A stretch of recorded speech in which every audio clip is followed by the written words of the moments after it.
পৃথিবীতে অনেক রকমের লোক আছে। শুনে রাখো,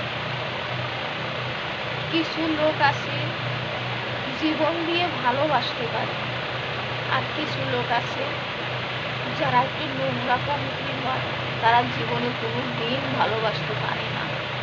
তারা আজকে ওকে চেকে বেড়ায়, আজকে ওই কাকে চেকে বেড়ায়, তার অভ্যাসটাই হয়েছে এরকম। ওরা জীবনে সুখী হয় না, ওরা শুধু আজকে একে চাকে। কুকুরের মতো, কুকুরের যেমন যতই ঘি ভাত দাও কুকুর একবার ঘি খাবে। ওই জন্য কিছু মানুষ আছে আজকে এখানে চেকে বেড়ায়, কালকে সেখানে চেকে বেড়ায়, কালকে সেখানে চেকে চেকে দেখে, টেস্ট করে দেখে যে কোনটা কীরকম। মানুষ দুনিয়াটা হয়েছে এরকম। কিন্তু ঈশ্বর কিন্তু দেখছে, ঈশ্বর কিন্তু একদম সহ্য করবে না। কিন্তু এমনি একদিন আপনি এমন ইয়েতে পড়ে যাবেন, আপনি পালানোর পথ পাবেন না।